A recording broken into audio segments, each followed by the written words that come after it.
Control, and again, it's a fundamentals class. Regardless of whether it's gi or no-gi, we still have to observe our basics. Because last week we looked at the guard passes, right?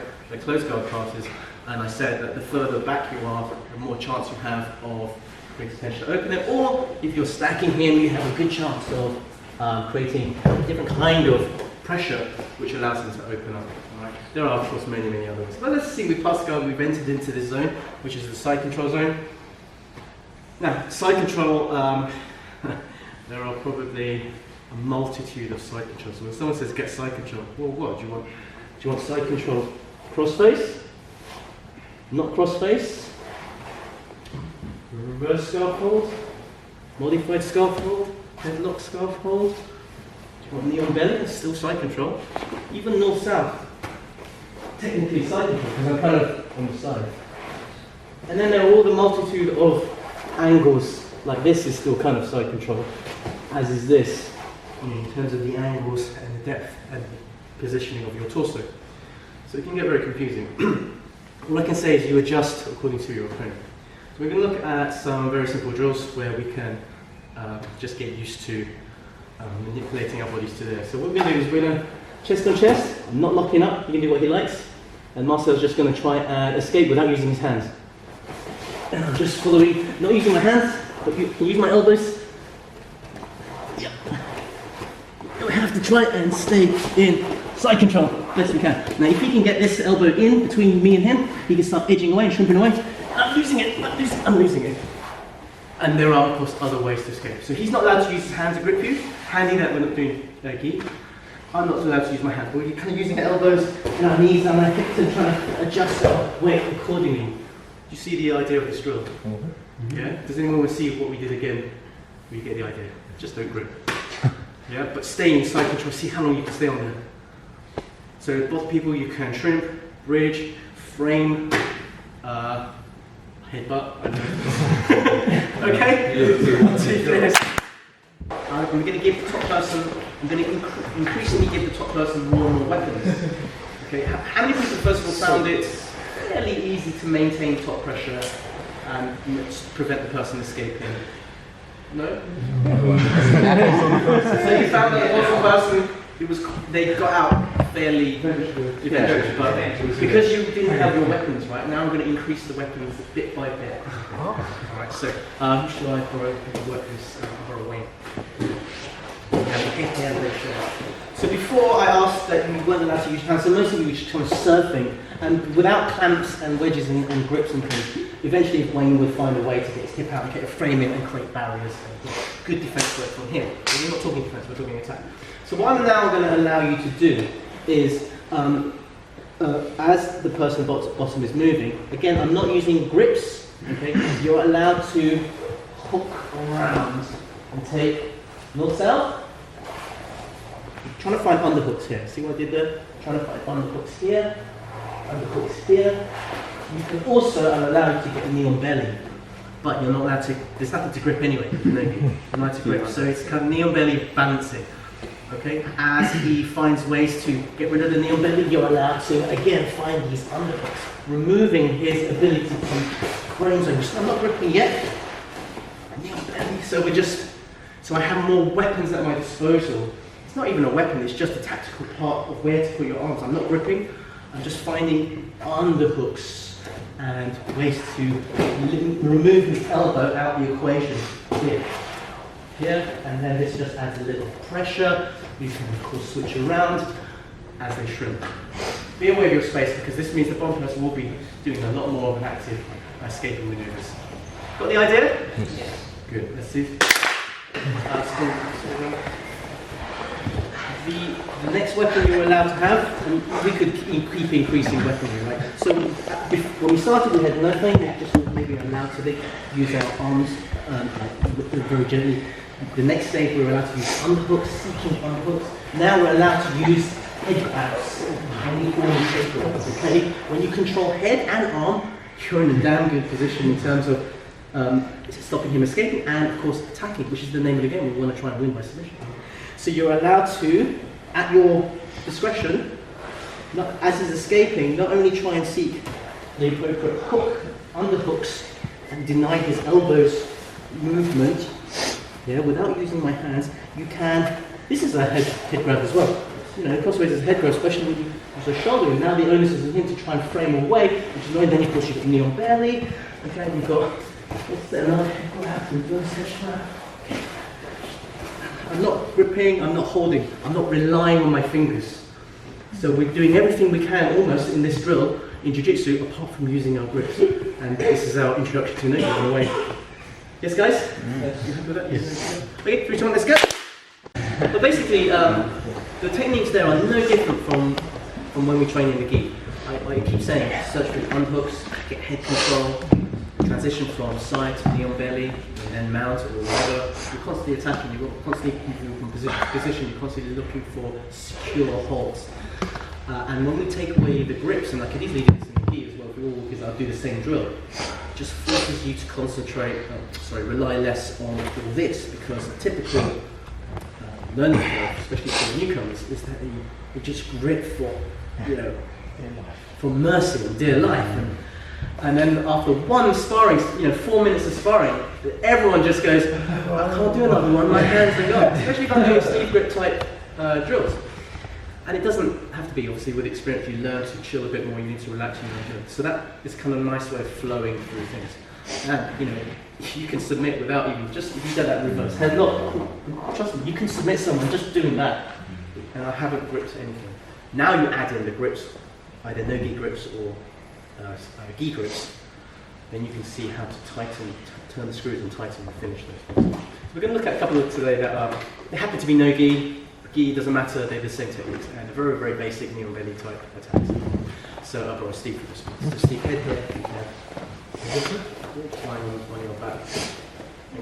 So we're in our side control. It may not be the best side control in the world, but I've decided that I am going to pop up on my knee on belly here.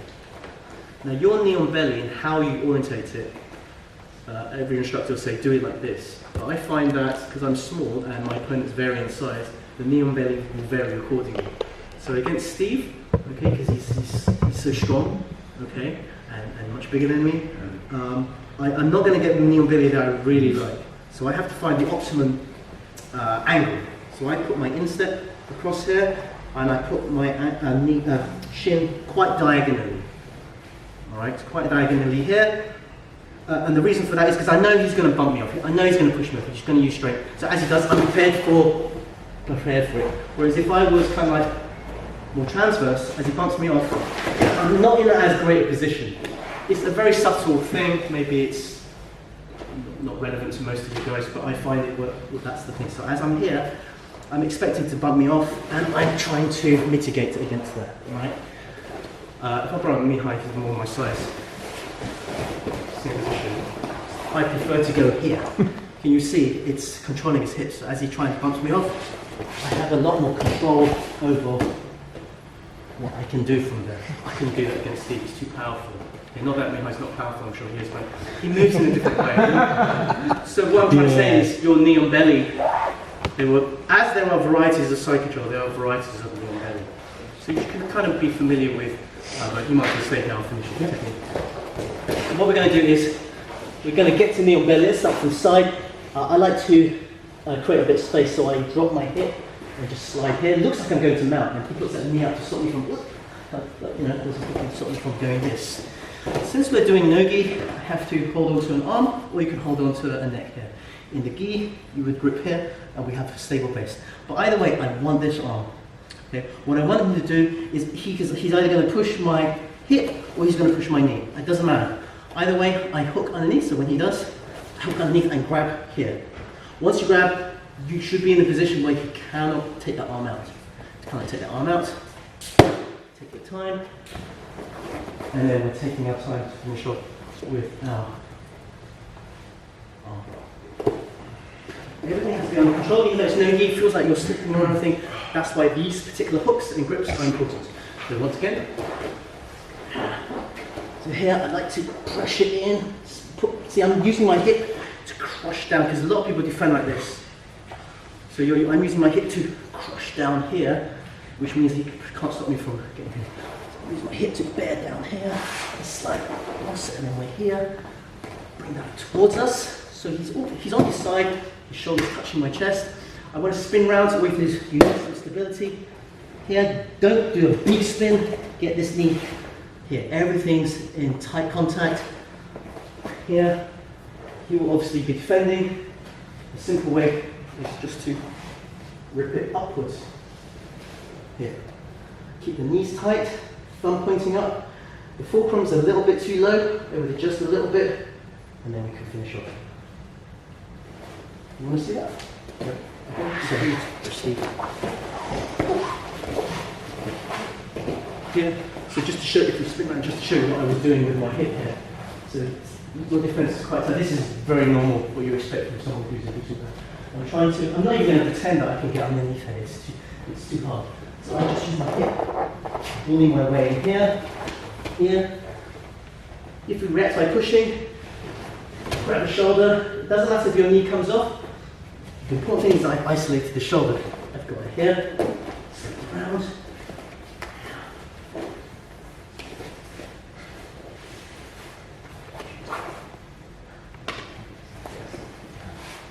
Maybe another session we'll talk about how to release grips, but for now, opponents don't resist too much, because you'll find the other person goes right, and rip it, and you'll go.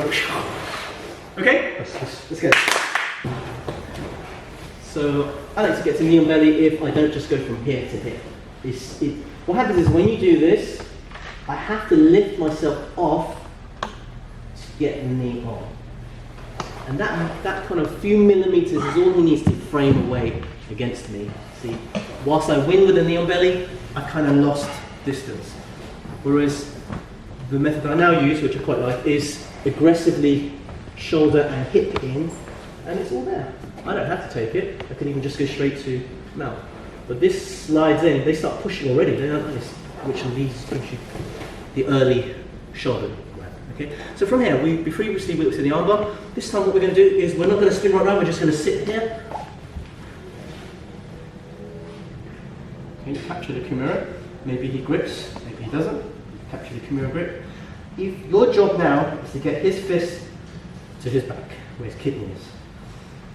Push out, so up and down, that's all you need to do. You're not necessarily going to finish from here. Get your elbow over his body, switch your base, then this bit is easy. Pull, and wrenching your shoulder. Okay? So, once again, can you all see, guys, here? So regardless of how he's defending, usually defend quite tight with the elbows in, and maybe you don't get a successful hit. I pressure him with my hips here. Get the knee in, already he is not liking it. Bring the shoulder to you, step around, feed through here. See? Grab, I'm doing this slowly so you can see. Grab back. Usually they'll defend by grabbing his own wrist, because this is NoGi, or something like this. Want to find a way to push it out and over his back. You could finish from here, but it's a little tight. Why not give yourself more torque? Get your elbow over, switch your legs, and then you pull. Don't push, pull. Anyone see that again? Yep, let's see that. Borrow, who's borrow plus. So, as usual, but I just wanted to give a bit more information on my style of getting on knee on belly. I aggressively use my hips, pressure in. Generally they won't like it anyway, but they won't necessarily, they won't have a space to stop them from here. Even if he puts his knee up quite high, I get his belly come here, start pressuring, bring it to you. This time I don't have to spin all the way around, I just literally sit in this head. Everything's all together, so it's quite a fast move. I'm doing this sensationally, see. I'm really fishing through the hole here, grabbing away, dropping once, fist goes over the back. Just imagine that imaginary line. Once past here, you can start aggressively turning here. And then it's just using this hand, and you've got to finish. Basic stuff. Okay. Yes, 3, 2, 1, let's go.